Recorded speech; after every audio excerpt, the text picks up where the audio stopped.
अरे चाचा, एक प्लेट बिरयानी कितने रुपए की है? अरे जाओ जाओ मनोहर, तुम्हारे बस की बात नहीं है बिरयानी खाना। 120 रुपए की प्लेट है, इतने में तो 3-4 दिन का खर्चा चल जाएगा तुम्हारा। बिरयानी वाले की बात सुनकर आसपास खड़े सभी ग्राहक जोर जोर से हंसने लगे। जब ये लोग अभी से मेरा मजाक उड़ा रहे हैं, तो अगर मैंने इनसे उधार बिरयानी मांग ली तो कितना मजाक उड़ाएंगे। नहीं नहीं, रहने दो। मनोहर दुखी होकर अपने घर आया तो देखा उसकी बेटी पायल रो रही थी। अरे ममता, पायल रो क्यों रही हो? क्या उसे पहले से ही पता चल गया कि मैं बिरयानी लेकर नहीं आया हूँ? ये लो, रोने का एक दूसरा कारण भी दे दिया आपने। पापा, मुझे पता था आप बिरयानी नहीं ला पाओगे, लेकिन मैं बिरयानी की वजह से नहीं रो रही हूँ। फीस की वजह से मुझे स्कूल से निकाल दिया गया है। ये सुनकर मनोहर को बहुत दुख हुआ। ममता ने रोटी बनाई और उसके ऊपर नमक डालकर तीनों ने खा लिया। अगले दिन मनोहर फिर काम ढूंढने निकल पड़ा। रास्ते में उसे उसका दोस्त गुड्डू मिल गया। अरे मनोहर भाई, कुछ महीने से बड़े परेशान रहते हो, क्या बात है?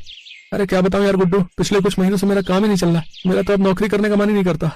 मैं तो कल शहर जा रहा हूँ। गुड्डू, अगर मेरे लायक भी कोई काम हो तो मैं भी तुम्हारे साथ चलता हूँ।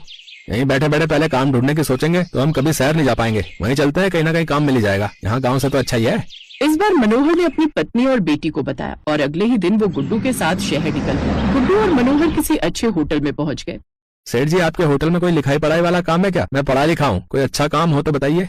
हमारी कोई बड़ी कंपनी नहीं है कि मैं तुम्हें कोई लिखा पढ़ी वाला काम दे सकूं। अब मुझे एक सफाई कर्मचारी की जरूरत है, जो सुबह जल्दी उठकर पूरे होटल की सफाई करे, हर घंटे ग्राहकों के जाने के बाद तुरंत सारी टेबल साफ करे और रात में भी पूरी सफाई करके जाए।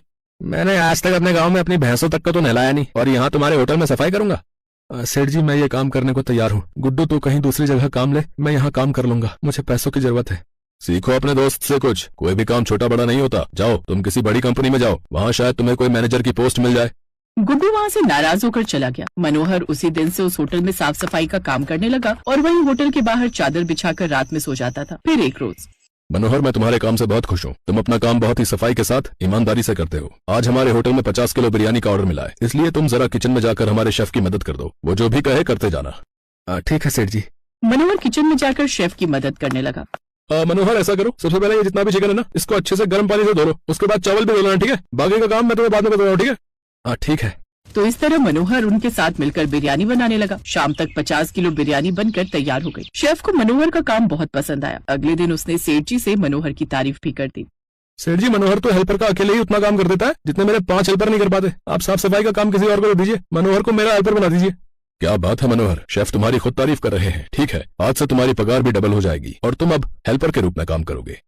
आप लोगों का बहुत बहुत धन्यवाद। अब मनोहर शेफ के साथ मिलकर काम करने लगा। धीरे धीरे वो भी बहुत अलग अलग तरीके की बिरयानी बनाना सीख गया। कुछ महीनों बाद ढेर सारे पैसे इकट्ठे करके और बिरयानी बनाने की कला सीखकर वो अपने गांव वापस लौटा। पायल और ममता बहुत खुश हुए। पायल, कल से तुम्हारा स्कूल शुरू हो जाएगा, और ममता, शहर से मैं अलग अलग तरीके की बिरयानी बनाना सीख कर आया हूँ। अब मैं यहीं पर बिरयानी बेचूंगा, क्योंकि हमारे गाँव में लोगों को बिरयानी बहुत पसंद है। शाम होते ही चचा के पास चले जाते हैं। जो पैसे मनोहर कमा कर लाया था, सबसे पहले उनमें से उसने पायल की फीस जमा की। फिर अगले दिन बिरयानी बनाने का सारा सामान लेकर और अगले ही दिन से उसने बिरयानी का ठेला लगाना शुरू कर दिया। सुबह से शाम हो गई, लेकिन कोई उसके ठेले पर बिरयानी खाने नहीं आया, जबकि सामने वाले ठेले पर बहुत भीड़ लगी हुई थी। तभी उसने एक चाचा को बुलाया। अरे चाचा, इधर आओ जरा, मैं भी बिरयानी बेच रहा हूँ। अरे कुछ लोग मेरी भी बिरयानी खाकर देखिए। अरे मनोहर, वो कई सालों से बिरयानी बेच रहा है, लोगों को लत पड़ गई है उसकी बिरयानी खाने की।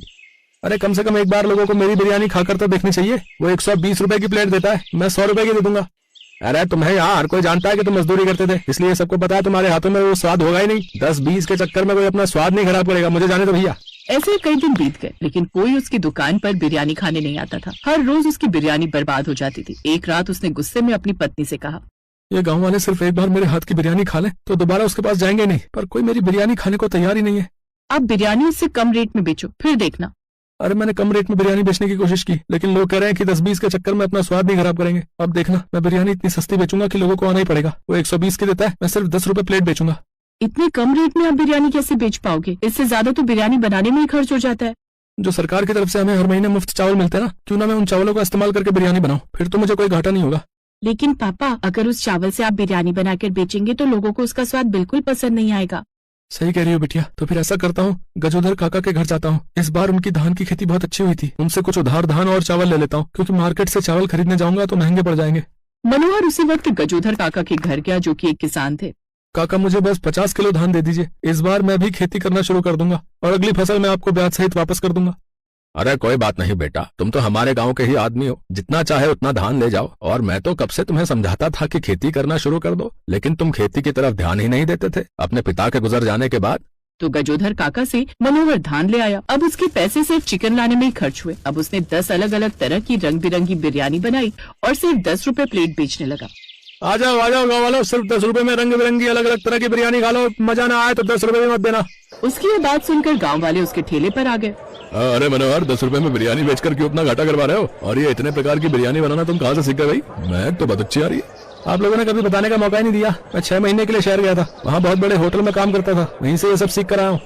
अगर 10 रुपए की बिरयानी में हमें वही स्वाद मिला तो हम तुम्हारी दुकान पर खाया करेंगे। जल्दी से हम सबके लिए एक एक प्लेट लगा दो।